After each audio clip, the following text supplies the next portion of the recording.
Hello, everyone. Thank you for checking out this special episode of Really Dicey. This is Manny, and I am here with. I'm Gareth Hanrahan, or Gareth Ryder-Hanrahan, depending on how wide the spine of the book is.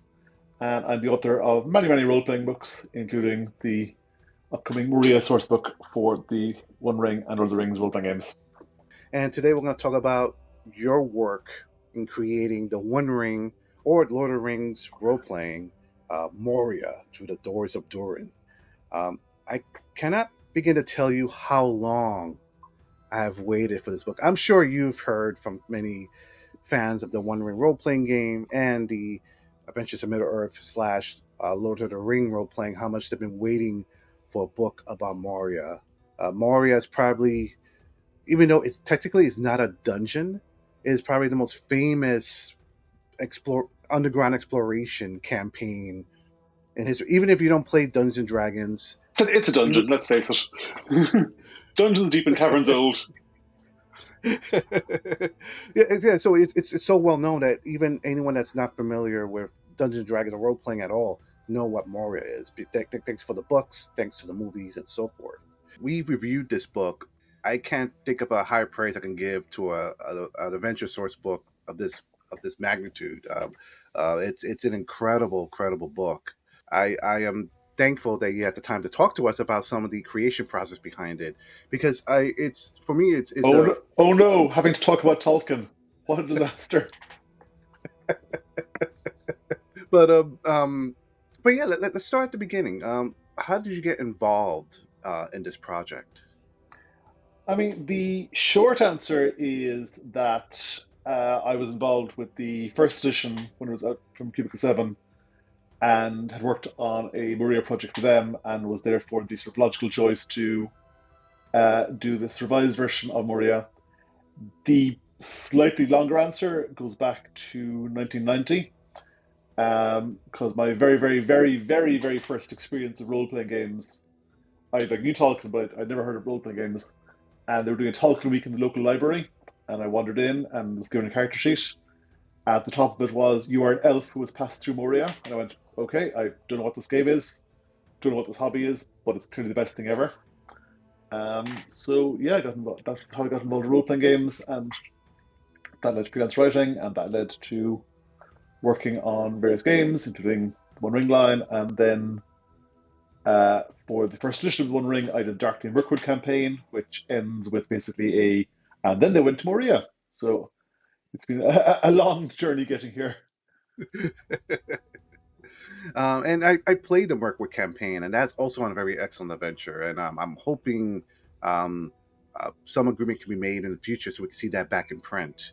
A fantastic, so much political intrigue and mystery and exploration going on in that book. But that's another video. So yeah, so um, this book is amazing because I didn't think it was possible, honestly, for a book to contain Moria so well. Because Moria is incredibly huge. Mm-hmm. So when I heard there was going to be a Moria source book, I expected like a huge box set, maybe like 600, 800 page book. But the way you put this together is so intriguing, and even the introduction, I thought it was very important. Usually, when people take introductions and role playing books, they want to sort of skip it. They want to get into the meat of the book. But the introduction is great because it tells you what you should expect from this and how the feel of the game should be. Was that? Did you feel that uh, that was very important Yeah, to talk about? I mean, the first part of the book I wrote weren't like the description of Moria or anything. It was the notes in the introduction and in one of the GMing chapters on basically how Moria should feel, the sort of themes and emotional experiences you want to get out of it. Because Moria is like sort of the classic, or the inspiration for all the classic D&D dungeons. It's like, so the first dungeon. It's not actually a dungeon in itself because it is this abandoned city. I mean, you could do it as a 800-page book, but it'd be a really boring 800-page book because most of it is, and this is an empty chamber, and this is another empty chamber, and this is a chamber, but you hear like something off in the distance. a lot of it is about the darkness and the sense of isolation and paranoia as you're passing through these largely empty chambers. So the first thing I want to do is basically how it should feel. It should feel that you're exploring this lost, deserted city, that you've got all the glories and wonders of the past, uh, contrasted with decay and darkness and gloom and lurking evil, and that it should feel stranger and spookier and more melancholy than a sort of D&D Funhouse dungeon, which is full of traps and monsters. But at the same time, it needs to have exciting elements. So basically, you've got the growing risk of running into foes and a couple of interesting places to explore. So yeah, it was a lot of basically balancing or working out what mood we wanted to convey, and then balancing that mood with the needs of what actually happens on the table. Because it still needs to be exciting and thrilling at the table, but it's not a constant barrage of encounter, encounter, encounter, encounter. And chapter two at the gates, the trumpets rang. It actually delves. While the first chapter dealt with the lore Mm-hmm. of Moria, and hope readers understand that this is a city that's really old. I would say at least over 8,000, and Yeah, I maybe mean, it goes back. It goes back to the first stage. We don't know exactly when it was founded, but it is like incredibly ancient, like 8,000 years of constant habitation, and then 1,000 years plus of orcs and balrogs and other things squatting there. yeah. So it's almost like what chapter two really helps you with is understand this is almost has a very post-apocalyptic feel. This is a city that was grand and for 1,000 years has been ransacked and taken over by orcs. So it's it's almost like a horror story, if anything, Mm-hmm. that your characters are venturing into. For chapter two, what were some of your favorite aspects about it, if I may ask? Well, I mean, firstly, it was kind of interesting that it's a dungeon that has a very, very, very different feeling depending on the player characters. Because if you've got a group of just like random middle adventurers, then it is it is not just a spooky dungeon, but it is a a ancient ruin that full of dangers to go in there. If you got dwarves or like an old dwarf party or most dwarves, there's a totally different feel because it's like it's their homeland, it's their holy city. Um, so chapter two has basically a bunch of particularly patrons and like reasons to go in there. So a lot of it was basically giving both types of parties reasons to go in for either short or long adventures because like the first version of Moria I wrote back in the Cubicle 7 days, that was very much a campaign focused on balance expedition to reclaim it. And for this one, we wanted to make it more flexible. So basically, you can do it as a long campaign where basically you're going to retake the whole city, or you can do it as basically a sidetrack in a regular game or like a one-shot adventure where you're like popping in and out. So we wanted to have reasons and like NPCs would support all the different ways of playing it. Hmm. So basically that was basically it's like we're giving you a toolkit to build your own Maria, and here are many ways to get your players interested in going there. I played this book a few times now, and I have to say my favorite patron to use is Flora. Mm-hmm. I just love the idea of someone that was related to Balin in some way, and it just makes it like more like you're like almost like you're part of the story, and the Yeah, original story in some way. yeah. I mean, one of the fantastic things about doing stuff in a licensed setting is that you can. I don't want to say cheat, but basically borrow that level of sort of like psychic weight. It's like in a Star Wars game, like you like run into some like Imperial guy and go, oh yeah, it's scary. You run to Darth Vader, and the player's going, oh my god. Similarly here, even just like mentioning that connection to a sort of canon character, you get to have all the sort of the feeling of importance and like as a part of the storyness, and it just it done right, it can sort of really electrify the players at the table. That, oh, yeah, we're like we're not just playing in Middle Earth, we're playing with the people from the story. And the advantage of making her his niece as opposed to bring Balin directly is you get all that, like a large chunk of that juice, but keep Balin off stage so the players, so you don't have to run the issue of like the players having clashing expectations of what Balin should be like at this point. Hmm. Um, because Before we get, yeah. oh, sorry, go ahead. No, just bringing canon characters on screen is or on table is that's very very delicate. So a lot of times I have someone who's like directly related to them, but not for instead of having the players meet Saruman all the time, you meet with his messages or whatever. If like a Saruman campaign, and then you only bring Saruman on for the big scenes. Hmm. So before we get into the last three chapters, which is really it's the meat of the book, all the Yeah. monsters and different settings and in this book. But I have to ask: so if a company came up to me and said, "Hey, I want you to do Moria," I think I might just hesitate and say no. To me, it just seems such a grand thing to do. When was there any time when you were putting this together, you felt maybe, I don't know, overwhelmed, or maybe it's just the opposite. You were like just too excited and just delve in as quickly as you can. What was your? Do you? If I Oh may ask, yeah. I mean, not for this one particularly because this is what the fifth or sixth One Ring book I've done. But at the start, I constantly, it is terrifying. I mean, it's Tolkien. I've been reading Tolkien since I was 8. I'm super super aware of how much it means to people. Um, so I approach these books with a sort of terrified reverence. Um, it has to feel right. The Tolkien mood is so very very delicate.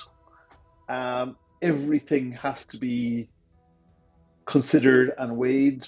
Names have to be you can't just throw off a name. You have to go off and think about the etymology of it. Um, I reread Lord of the Rings not constantly but regularly. I've got we go through all the History of Middle Earth books.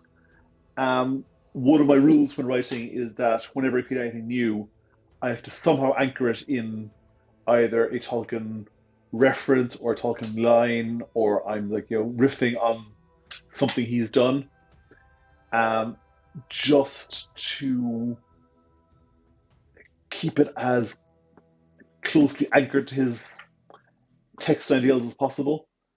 Um, I once described doing this book as trying to build a roller coaster inside a museum full of priceless artifacts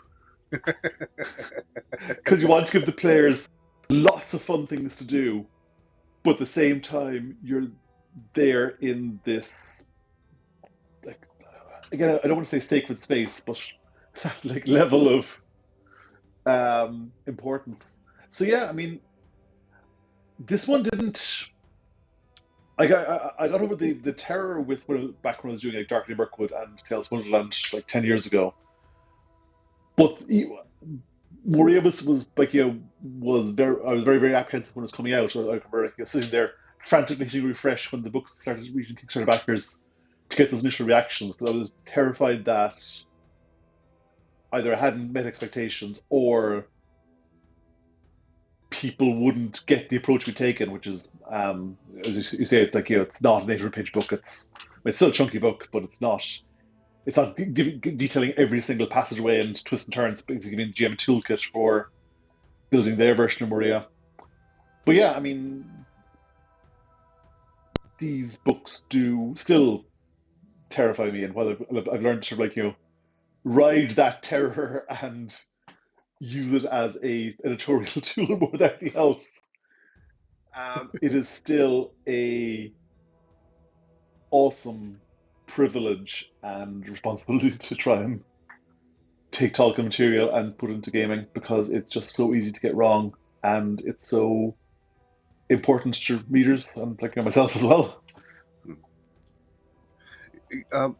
you did a great job, and translating that fear into this book, because I feel that you did a great job with it. Like for me, for a game, especially if you want this to differentiate between like D&D's like popular modules like Mm, Temple of Elemental Evil and mhm. Tomb of Horrors and things like that, that has to have a certain feel, something different from that. And I think it's wonderful. I love, again, you did a great job in kind of saying like this is not it feels like a dungeon, but it's not. It's a You're exploring a huge city, and I know in chapter three we'll talk more about that. But I love that. I love the feel you convey in this book. I even love like little things like the rumors chart.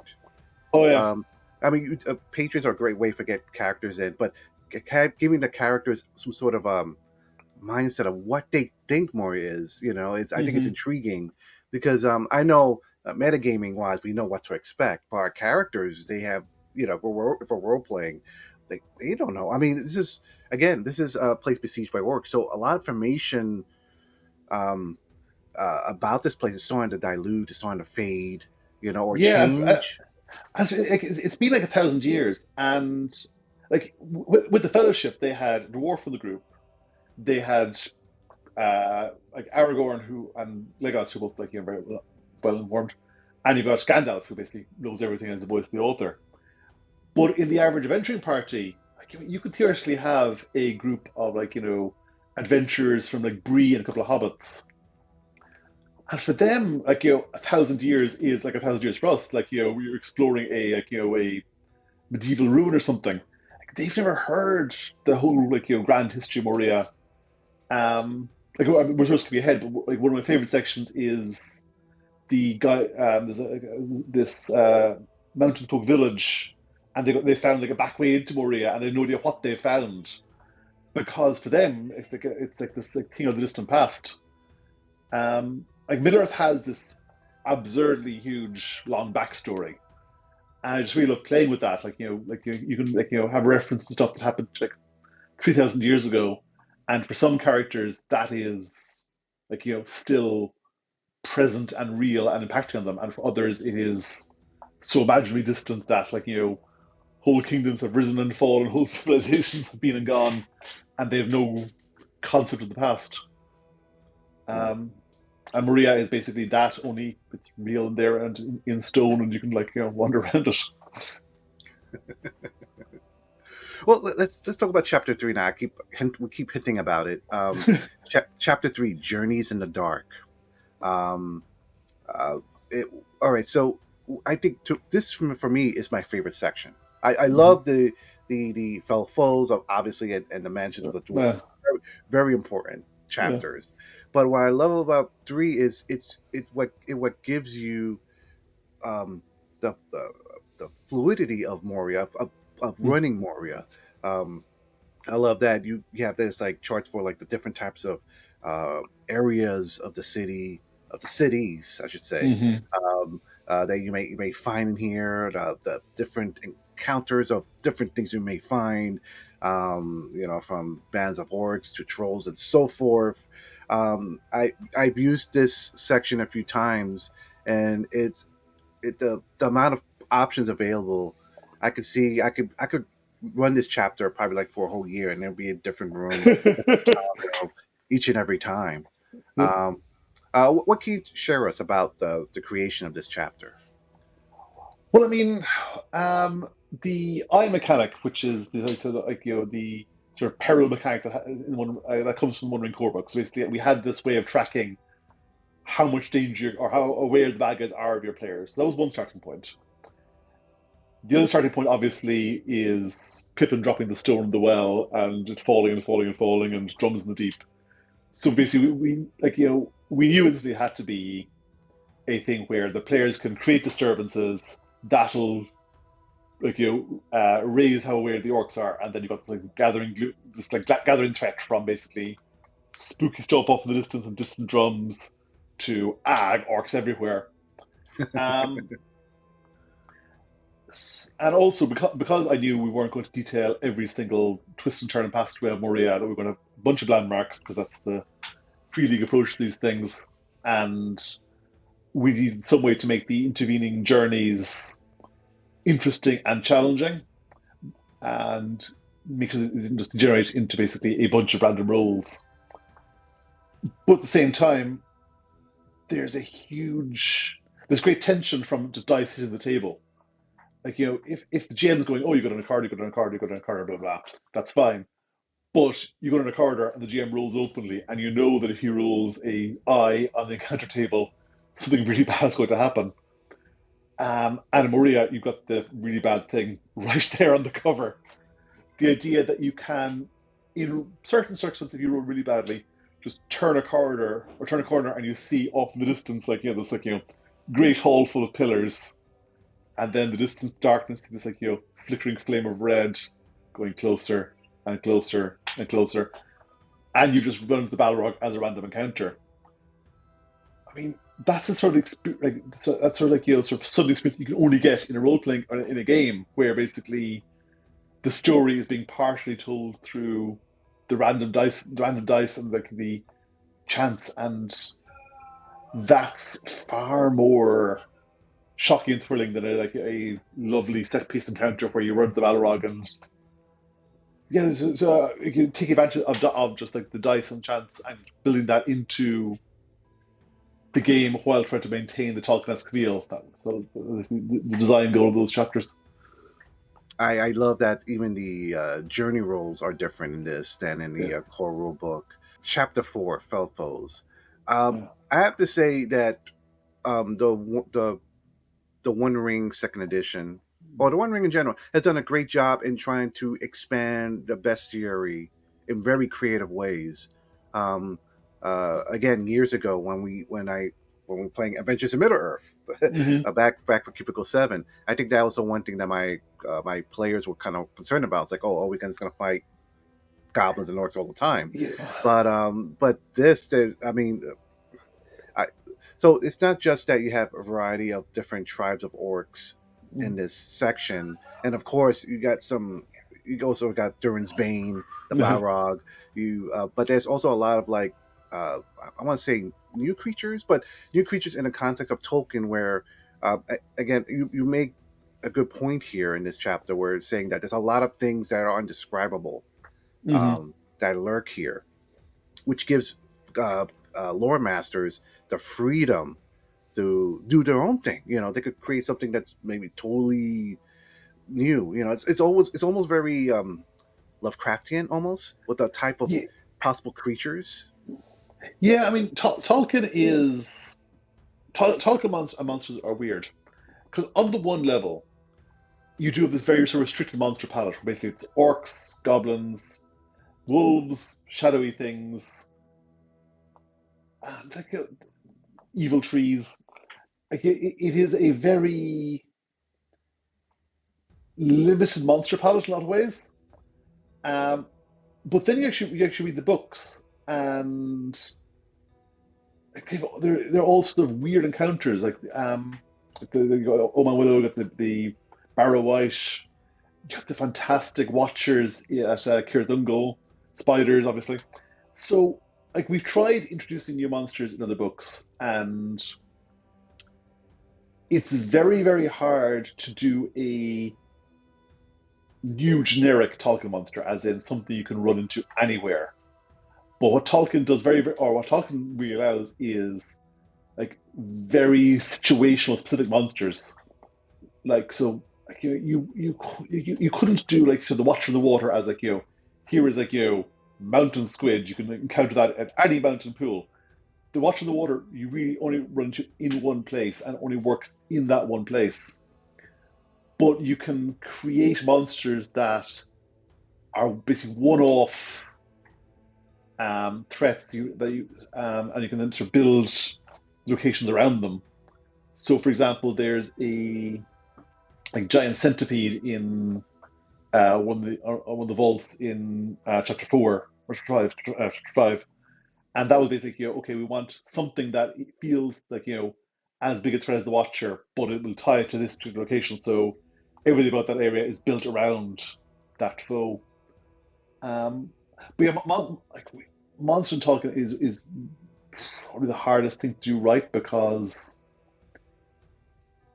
he created so many fantastic iconic monsters, and it's really hard to equal that. So a lot of what we do is basically delving into like English folklore and look at the source that Tolkien drew on and trying to find stuff there that works to the same degree. Mm. Um, but yeah, it's really nerve wracking. I know Francesco wants to do a bestiary book, and I keep going, I don't know how we do that. um, but yeah, it's a great section. All sorts of. I love the cave bats, by the way. I introduced Mhm. that to my players, and that was fantastic. Um, but I even like the little things like tappers. I just like Yeah, the random. I mean, yeah, they're straight out of mythology. Like they're like the origins of kobolds, I think, in German mythology. But yeah, and a lot of you don't need a fight. It just needs to be spooky and upsetting to the players. Actually, that was possibly the key revelation with a lot of these monsters is that basically you want to unsettle the players, not necessarily challenge them, because there's plenty of challenges elsewhere. So a bunch of monsters here are just sort of weird and off-putting, and like add that feeling of gloom and strangeness. Mm. And last but not least, chapter 5, which is the biggest section of the book, the mansions of the dwarves. This is where you get specialized settings inside Mm-hmm. Moria for characters to try to survive and explore.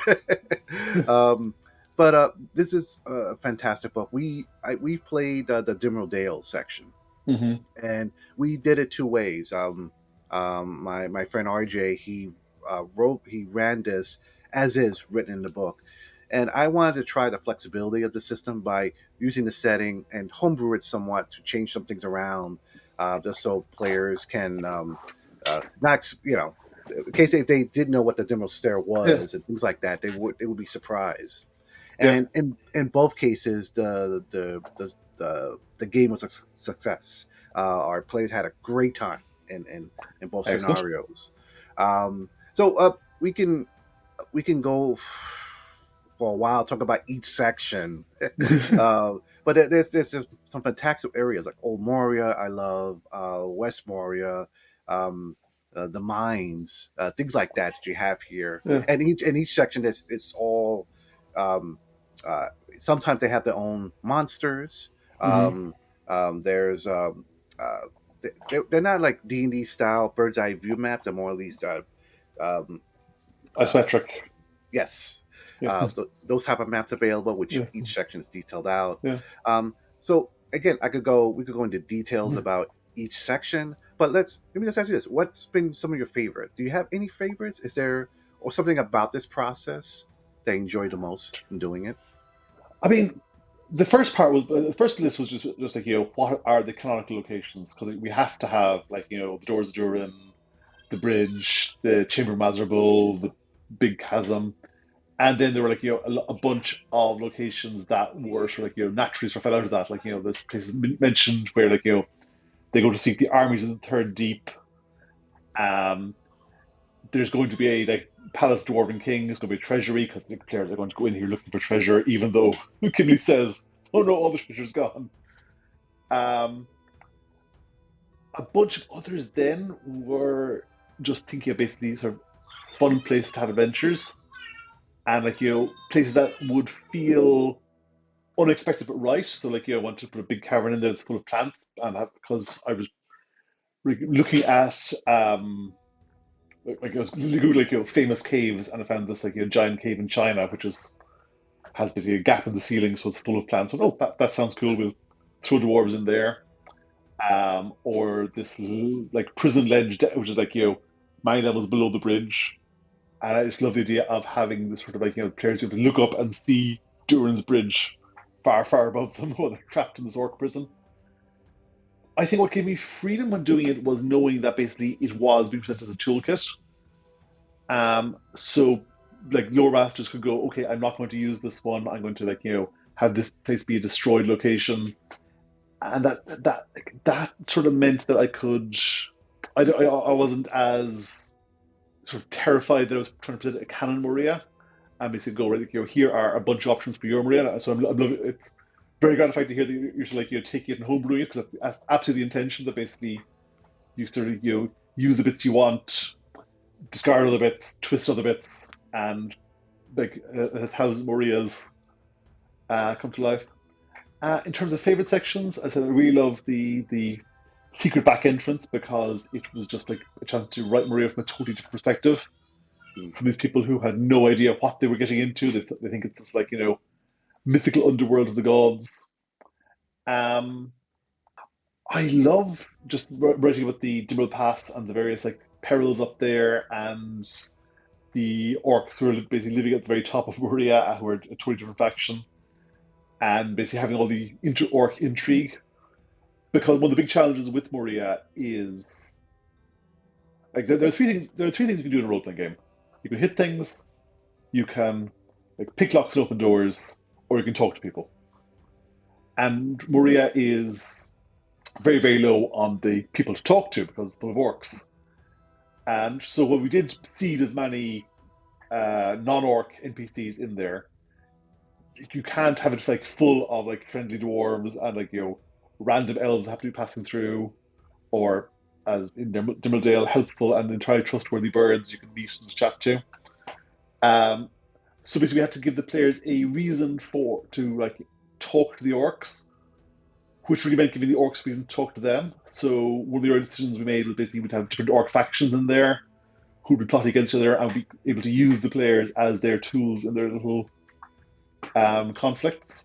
So I reread um, chapter two of book three over and over, the Urukai chapter, where Pippin and Merry have been captured by the orcs in the book, and you got like the three, like the Moria orcs, the Urukai from Isengard, and the Mordor orcs all plotting against each other.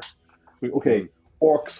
orcs will conspire. So we give the orcs a reason to conspire against each other, and give them reasons to basically employ a bunch of player characters. Um, so basically, it wouldn't be just a constant like you meet orc, you fight orc, but you meet orc, the orc goes, wait, I will help you if you do this for me. You seek Mithril, I will show you where Mithril is, but you guys must go up and kill that orc chieftain. And I Uh, appreciate that. Oh, sorry. Go ahead. go on, go on. Yeah, I appreciate that there are, at least for the 5e version, that there's like Mm-hmm. um, uh, uh, it tells you which levels you should be at to for certain areas, so that it's not Mm-hmm. um, they don't die too easily. So I have to say that I used the One Ring version for mine, and just using the random tables was enough to challenge my players as is. Yeah. Um, Well, the One Ring is, I think, although I'm not the mechanics expert that other people are, it's a sort of flatter system to a degree, because obviously you've leveling up. It's not quite so. It's less triangulated. So basically, because you only got like sort of six advances really. So it's it's a bit more forgiving in terms of encounters, whereas 5e tends to be like once you go past a certain level, you're like low level threats aren't threatening more, and high level threats are just insurmountable. mm. I have to say, so I want to ask you this now that because I know it's the same thing with Mm-hmm. the area door books, Mm-hmm. where uh, there there's this great art, this isometric maps, Mm-hmm. and your writing. Did you have to talk to the artists a lot and more for this book to kind of make sure that, or did it go like the other way around, where the artist will show you their drawings and then like, okay, this is how I'm gonna map it out.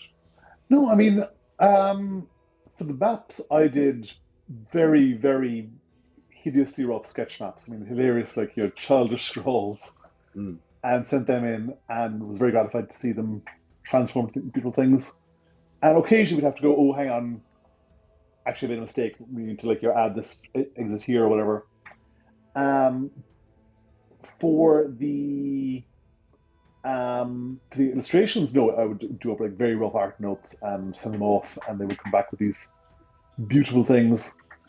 Um, but like that required very little back and forth, because I mean the artists know talking as well as I do. It was only when we we'd like need an orc to have a particular piece of gear or a particular look to him that we like, need to be more specific. The majority of the back and forth was about how to present the lovely fold out map. Mm. Um, because I said Moria is huge. It's like it's a city. It's a giant mine. It spans a whole mountain range. It is absurdly vast. Um, and how to give a map of that looks useful, looks beautiful, and gives a sense of the scale without just being like a line going like mountain here, here. Um, there's a lot of back and forth on that map, and also what location should it include, what location should it not include, because one of the things we wanted to do was have like you accept that the players are going to know some places in Moria, like so we have these famous locations that everyone's heard of, and then we've got locations that are a bit more obscure, and then there are locations that like no one knows about because they're new or they were always hidden. So obviously we couldn't have the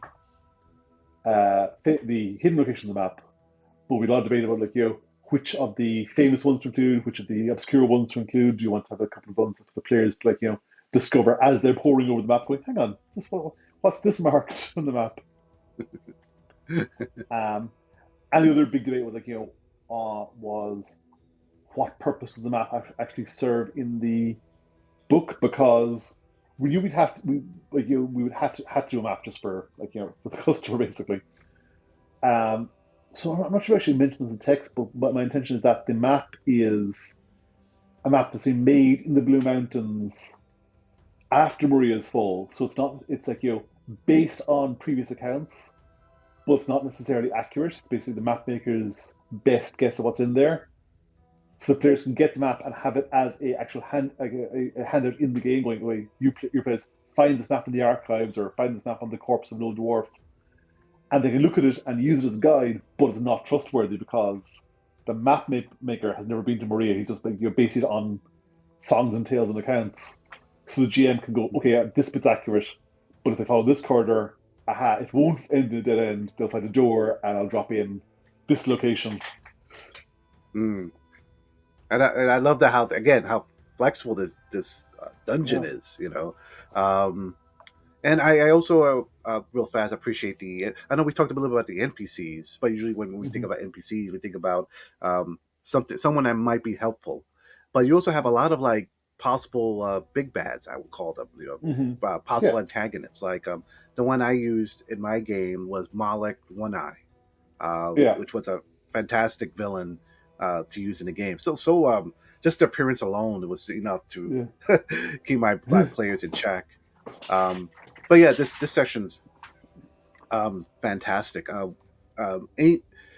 Before I talk about the appendix, is there anything Mm-hmm. about chapter 5 you wanted to share? I know it's such a huge chapter, and I don't want to leave it without anything you wanted to share about it. No, I mean it is a huge chapter. It's trying to cover everything, and also it's trying to be as flexible as possible because the stuff in there that you would use in a long campaign, there's other stuff that are really aimed at one-off encounters.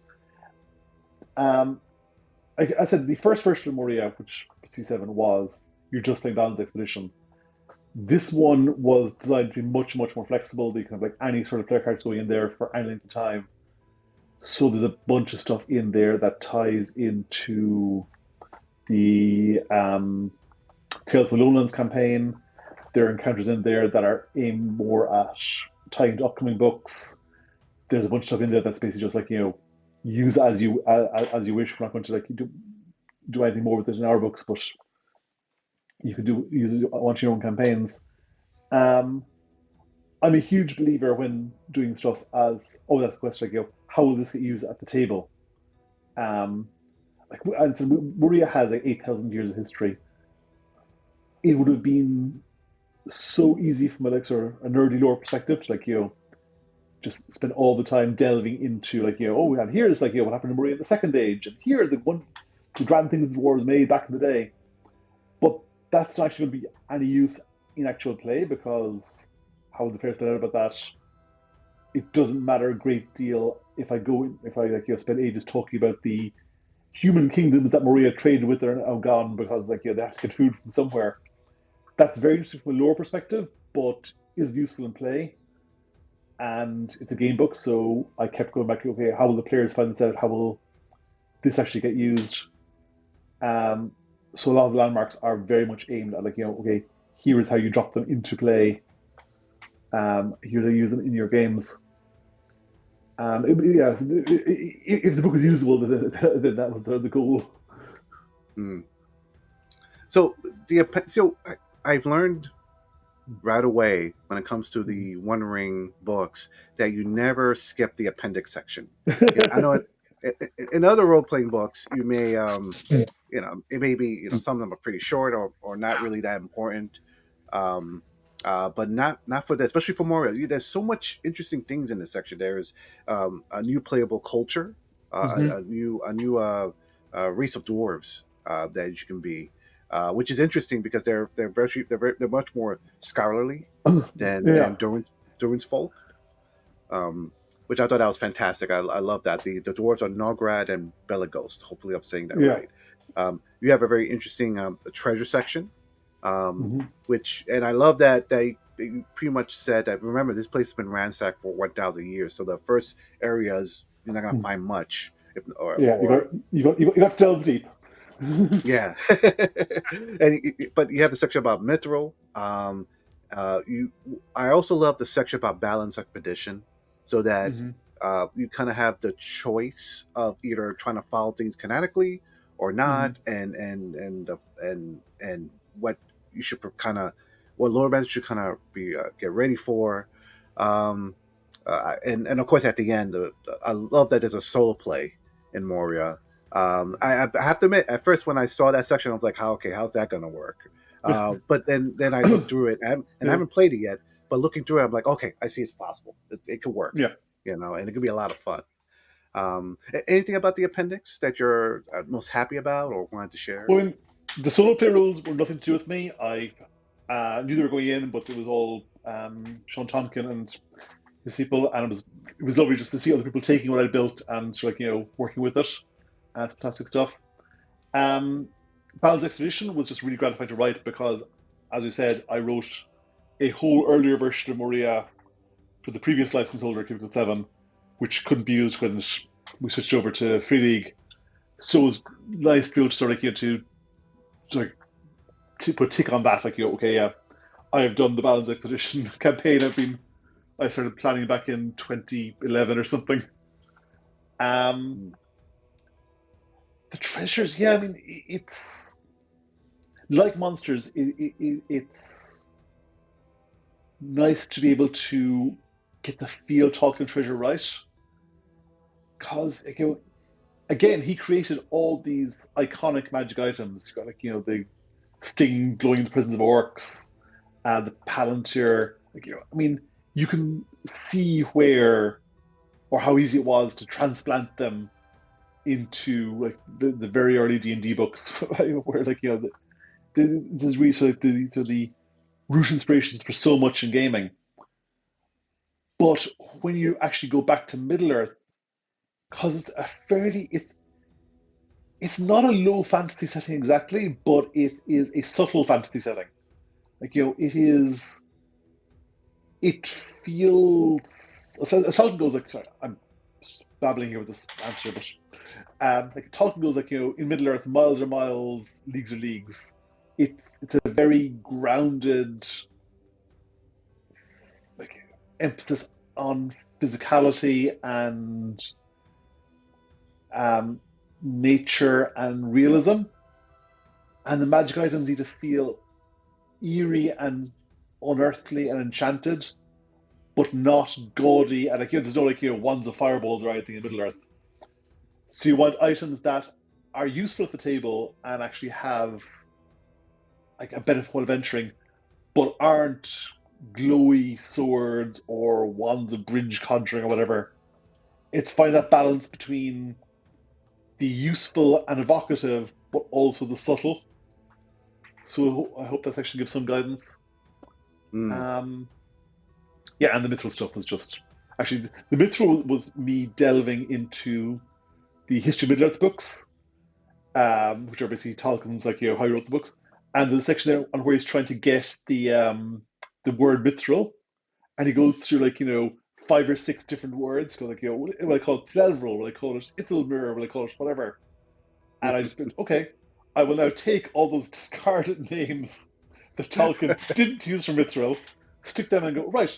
These are all different alloys and ways you can work mithril, and we'll use those as things you can do with mithril in there, which is where Mm. and we have like Ithildin as like the sort of starting point, which is the version of Mithril that only reflects starlight and moonlight and on the doors during. Okay, with that, what are the things you do with Mithril?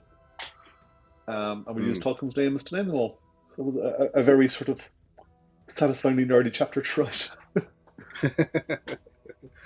Yeah. So yeah, again, this book is fantastic. We never really talked too much about the adventure seeds, and that's fine. I don't want to spoil too Yeah. much about this book, but there is one subplot that's what's interesting about these settings. These settings are not just these. That's what that's there. It's a there's a story in each setting that's so complicated that it's really hard to do one shots for. I've noticed. So when we Mm-hmm. did the Dimeral Stair, we completed it, but the way each setting is set up, it's like wait, there's more mystery, there's more things Yeah. to explore. It's very intriguing. And like there's one section, I'll just, if it's okay, I'll just spoil this little part. Yeah. There's a Good. it looks like there's a section in one of the settings where it looks like the dwarf were kind of experimenting on a new ring, on a new magic Mm-hmm. item, and things don't go the way it's that they wanted.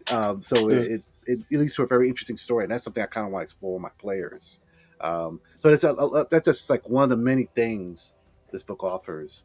Um, but yes, is there anything about this book that I haven't mentioned about that you wanted to share? No, I think we covered everything. I said it was a wonderful and terrifying privilege to do Moria, and to try and present it for modern role playing. Um, and yeah, I'm very, very glad it's finally out because this was one of the sort of the projects that I've been planning for a very, very long time. When the license changed and I had to abandon the initial one, I thought, okay, that's like the thing that got away, and it's nice that it came back and got produced so beautifully. It is Mm. an insanely gorgeous book, and yeah, it's one of the highlights of my career so far. Excellent, excellent. Yeah, this is a book that I'm going to be stuck with for the next few years. So, in a good way, and thank you for that. Yeah. Um, if I may ask, what is next for you? What are you allowed to share? Oof. Um, Actually, very, very careful. We had a meeting. Actually, I sent Francesco a list of about 10 books, going if I were in charge, here's how I would do the line. And he went, yeah, that's pretty much exactly what I was planning. So it's Mm. nice to know we're in accord. Um, okay. Like I've hinted that I've done a campaign, which is done and waiting editing, which ties in part to Moria and also goes off on all sorts of other adventures. Um, I've just sent in an outline for the next book I'll probably be doing, which is going to probably, I suspect, unless we split it, it'll be as big as Moria, if not bigger, because it's covering a wide geographical area. And I'm really tiptoeing up because because one thing with Tolkien is it's like it is a big property, so there are whole layers of approvals and different companies involved. So I must be very, very careful. I mean, the plan from the start has been to follow the journey of the Fellowship and get up to the War of the Ring and basically be able to play through the events of the novels or your take on the events of the novels. And that's still the goal. And we have there's a line in History of Middle Earth where Tolkien goes like, here's the story foreseen from Maria, where he basically outlined where things would go from Moria. And similarly, we have the game line foreseen for Moria, but Tolkien's outline bears very little resemblance to how the book's actually transpired. So it may be that our outline is equally inaccurate, but there is stuff being worked on actively, and we're hoping to get more books out faster in the years to come. Mm. And you also have some non Wondering projects that you're currently working on. You just had a successful Kickstarter on something else recently. Yes, for other companies which are doing stuff for, um, my next book out is Dagger in the Heart for the Heart role playing game. Heart is this weird, fucked up steampunk arcano dungeon thing. The working title was Meat Train to Hell. I actually wrote that one at the same time as Maria, and it was a very useful release valve because with Maria, I was like, painstakingly going, okay, does this idea fit? No, it doesn't. It's not Tolkien-esque enough. I was like, carefully choose these words, like, be very, very reverent, like, write, like, one cautious word a day. Whereas Heart was, ha ha ha, all the weird ideas go in here, ha ha. So, whatever anything was just too messed up or gory or weird for Maria, I was able to shut it into Dagger in the Heart, which is really nice. The other book that just came out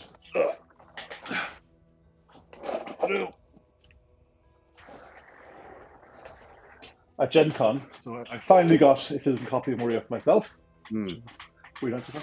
But also Gen Con, we released the Borellis Collection, which is for Fall of Delta Green, which is the 1960s Cthulhu Investigators versus the Mythos. And that's this massive campaign where you're chasing the heroin trade across the world. And it's also got a lovely map in there. Yeah.